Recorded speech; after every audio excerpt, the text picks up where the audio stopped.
दिल का जो हार्ट अटैक इसे कहते हैं, दिल का दौरा पड़ गया, और एक है हार्ट फेलियर, दिल फेल हो गया।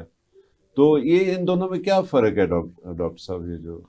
देखिए जी, इसको समझना बड़ा ज़रूरी है, क्योंकि लोग जनरली हार्ट अटैक को और हार्ट फेलियर को एक ही गिन लेते हैं। हार्ट अटैक से मुराद ये है कि आपकी फ़ौरन नाली जो है बंद हुई है और आपको एसटी सेगमेंट एलिवेशन या नॉन एसटी सेगमेंट एलिवेशन हम अपनी ज़बान में कहते यानी हैं, ईसीजी के ऊपर ईसीजी के ऊपर शुरू हो गया है।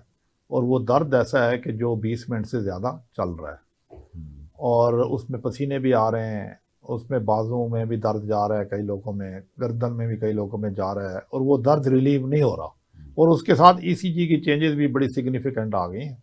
और ब्लड टेस्ट हम जब कराते हैं, ख़ास तौर पे जो बड़े सेंसिटिव टेस्ट हैं, ट्रोपोनिन वगैरह, वो भी रेज्ड हो गए, तो हम कहते हैं जी इसको हार्ट अटैक हो गया। ठीक है, यानी ये ट्रायड है बेसिकली, एक सिम्टम्स का। जी, दर्द आपने वजाहत कर ही दी, वो दर्द गर्दन का में जा रहा या है, ईसीजी का, और साथ ही ब्लड ब्लड टेस्ट से, का, ये तीनों में से दो सीरम अगर मार्कर्स पॉजिटिव, का, इन दो तीनों में से कोई दो आ जाएं तो वी हैव टू बी।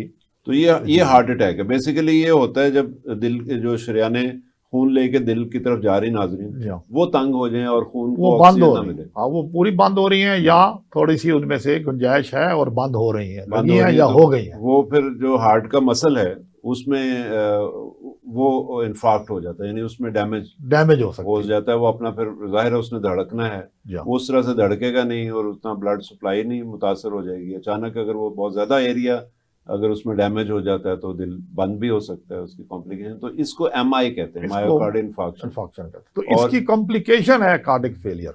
और ये दिल का दौरा ये है। और हार्ट फेलियर, जैसे डॉक्टर साहब ने कहा कि वो हार्ट फेल होता है इसकी कॉम्प्लिकेशन इसके नतीजे में, और उसके फिर मुख्तलिफ ग्रेड्स हैं। उसमें अगर आपने वक्ती तौर पे अपना एक्शन नहीं लिया, यानी कि हार्ट अटैक जो हो रहा है उसको नहीं रोका, एंजियोप्लास्टी के ज़रिए या किसी भी और प्रोसीजर के ज़रिए, रीवस्कुलराइजेशन के ज़रिए, तो वो कन्वर्ट हो जाएगा कि डैमेज हो जाएगा हार्ट के मसल को।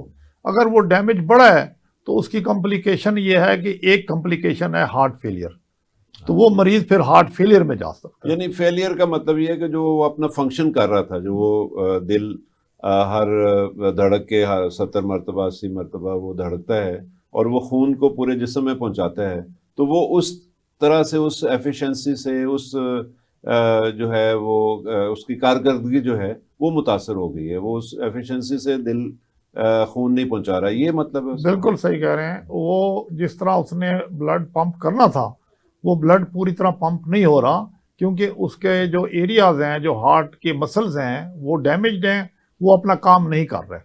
तो फिर उसका क्या होता है कि वो ब्लड पीछे को चला जाता है लंग्स में, यानी कि फेफड़ों में जमा होना शुरू हो जाता है, और उससे पेशेंट कहता है जी मुझे सांस चढ़ रहा है, तो मैं तो लेटता हूँ तो मुझे सांस चढ़ जाता है, और आगे भी परफ्यूजन कम हो जाती है, क्योंकि दिल में से जो ब्लड बाहर आना था पंप हो गया वो भी कम आ रहा है।